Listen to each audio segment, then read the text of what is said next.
భారత్కు చెక్ పెట్టడమే లక్ష్యంగా చైనా, పాకిస్తాన్, బంగ్లాదేశ్ ఒక సరికొత్త కూటమిని ఏర్పాటు చేసేందుకు ప్రయత్నిస్తున్నాయి. ముఖ్యంగా సార్క్ పోటీగా దీనిని తీసుకురానున్నట్టు తెలుస్తోంది.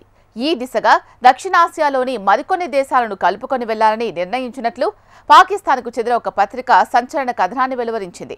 ఈ సరికొత్త సంస్థ సార్క్ స్థానాన్ని భర్తీ చేస్తుందని ఆ పత్రిక పేర్కొంది. అయితే ఈ కూటమిలోని భారత్ను ఎట్టి పరిస్థితుల్లోనూ ఆహ్వానించకూడదని నిర్ణయించినట్లు తెలుస్తోంది. అయితే ఈ వార్తలను బంగ్లాదేశ్ తాత్కాలిక ప్రభుత్వం తోసిపుచ్చింది. తాము ఎలాంటి కూటమి ఏర్పాటు చేయడం లేదని చెప్తోంది. SAARC South Asian Association for Regional Cooperation సార్కుకు ప్రత్యామ్నాయంగా దక్షిణాసియాలో కొత్త ప్రాంతీయ కూటమి ఏర్పాటు కాబోతోందా అంటే అవుననే సమాధానమే వినిపిస్తోంది. ఈ దిశగా చైనా, పాకిస్తాన్ తమ ప్రయత్నాలను ముమ్మరం చేసినట్లు తెలుస్తోంది. ఈ కొత్త వేదిక ఖచ్చితంగా సార్కుకు పోటీయేనని చెప్తున్నారు. ప్రస్తుతం సార్క్ కూటమిలో వ్యవస్థాపక దేశాలుగా భారత్, పాకిస్తాన్, బంగ్లాదేశ్, భూటాన్, మాల్దీవ్స్, నేపాల్, శ్రీలంక ఉన్నాయి. 2007లో ఇందులో ఆఫ్ఘనిస్తాన్ చేరింది. సార్కుకు ప్రత్యామ్నాయంగా నిలిచేలా కొత్త ప్రాంతీయ కూటమికి రూపకల్పన చేయాలని చైనా, పాక్ భావిస్తున్నట్లు సమాచారం. ఇటీవలే ఈ చర్చల్లో బంగ్లాదేశ్ కూడా భాగమైనట్లు తెలుస్తోంది. ఈ మేరకు ఇటీవల పాకిస్తాన్కు చెందిన ది ఎక్స్ప్రెస్ ట్రిబ్యూన్ పత్రిక ఓ కథనం వెలువరించింది. పాక్ దౌత్య వర్గాలే తమకు ఈ సమాచారాన్ని అందించాయని వెల్లడించింది. చైనాలో ఇటీవల 2 ప్రాంతీయ సదస్సులు జరిగాయి. ఇదే సమయంలో కున్మింగ్లో జూన్ 19న చైనా, పాక్, బంగ్లాదేశాల ప్రతినిధులు త్రైపాక్షిక సమావేశం ఏర్పాటు చేసుకున్నారు. దీంతో ఈ 3 దేశాలు కొత్త కూటమి ఏర్పాటు చేయనున్నాయనే ఊహాగానాలు వెలువడ్డాయి. చైనా, పాకిస్తాన్లతో సంబంధాలను మరింత బలోపేతం చేసుకునేందుకు ప్రయత్నిస్తున్న బంగ్లాదేశ్ ప్రతినిధులు ఇటీవల ఆ దేశాల్లో పర్యటించారు. ఈ క్రమంలో ఈ 3 దేశాలు కలిసి కొత్త కూటమిగా ఏర్పడనున్నాయనే కథనాలు వెలువడ్డాయి. సార్క్లోని ఇతర దేశాలను కూడా కొత్త కూటమిలోకి ఆహ్వానించడాన్ని లక్ష్యంగా పెట్టుకున్నారు. మరోవైపు ఈ ప్రచారాన్ని బంగ్లాదేశ్ తాత్కాలిక ప్రభుత్వం తోసిపుచ్చింది.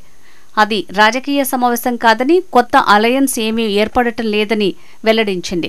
మేము ఏ కొత్త అలయన్స్ ఏర్పాటు చేయటం లేదని బంగ్లాదేశ్ విదేశాంగ శాఖ సలహాదారు ఎం తౌఫీద్ హుసేన్ అన్నారు. ఈ సరికొత్త గ్రూప్లోకి భారత్ను చేర్చుకోరాదని చైనా, పాకిస్తాన్, బంగ్లాదేశ్ నిర్ణయించినట్టు తెలుస్తోంది.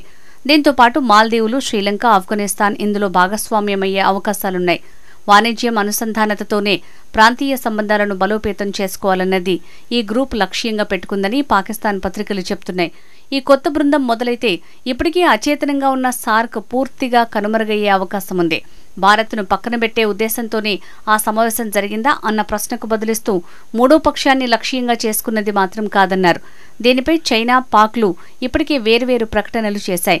త్రైపాక్షిక సహకారంపైనే విస్తృత చర్చలు జరిపామని, పరస్పర విశ్వాసం, సమానత్వం, సమ్మిళిత అభివృద్ధి ఆధారంగా ముందుకు సాగాలని నిర్ణయించినట్లు పేర్కొన్నాయి. ఈ సందర్భంగా జాయింట్ వర్కింగ్ గ్రూప్గా ఏర్పడాలని అభిప్రాయానికి వచ్చినట్లు తెలిపాయి. అయితే బంగ్లాదేశ్ ప్రకటన విడుదల చేసినప్పటికీ వర్కింగ్ గ్రూప్ ఏర్పాటు నిర్ణయం ప్రస్తావనను మాత్రం తీసుకురాలేదు. 1985 నాటికి అమెరికా, సోవియట్ యూనియన్ల మధ్య కోల్డ్ వార్ తీవ్ర రూపం దాల్చింది. ప్రపంచ దేశాలన్నీ ఏదో కూటమి వైపుగా చీలిపోతున్న ఆ తరుణంలో దక్షిణాసియా దేశాలు ఏకమయ్యాయి. భారత్, నేపాల్, భూటాన్, శ్రీలంక, బంగ్లాదేశ్, పాకిస్తాన్, మాల్దీవులు కలిసి 1985 డిసెంబర్ 8న బంగ్లాదేశ్లోని ఢాకా వేదికగా సార్క్ కూటమిని ఏర్పాటు చేశాయి. దీని కార్యాలయం నేపాల్ రాజధాని ఖాట్మండులో ఉంది. సార్క్ అంటే దక్షిణాసియా ప్రాంతీయ సహకార సంఘం అని అర్థం. ఈ దేశాలు తమ పరస్పర ప్రయోజనాలు, భౌగోళిక, రాజకీయ సహకారం కోసం కూటమిగా ఏర్పడ్డాయి. సార్క్లో Australia, China, European Union, Iran, Japan, Mauritius, Myanmar, దక్షిణ కొరియా, అమెరికా పరిశీలక దేశాలుగా ఉన్నాయి. సార్క్ సదస్సు చివరిసారిగా 2014లో నేపాల్లోని ఖాట్మండులో జరిగింది.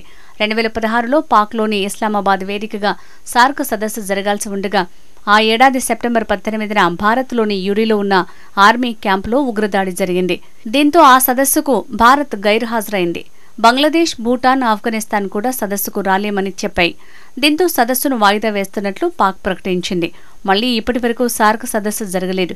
అందుకే సార్క్కు ప్రత్యామ్నాయ కూటమిని తెచ్చేందుకు పాక్, చైనా కసరత్తు చేస్తున్నాయని కథనంలో వివరించారు. రాబోయే కొన్నేళ్లలో రష్యా, ఉక్రెయిన్ యుద్ధం నాటో దేశాలకు విస్తరించే సంకేతాలు కనిపిస్తున్నాయి. దీంతో అలర్ట్ మోడ్లోకి వచ్చిన చైనా దక్షిణాసియా దేశాలతో కలిసి సరికొత్త ప్రాంతీయ కూటమి ఏర్పాటుకు కసరత్తును మొదలుపెట్టి ఉండొచ్చని పరిశీలకులు అంటున్నారు.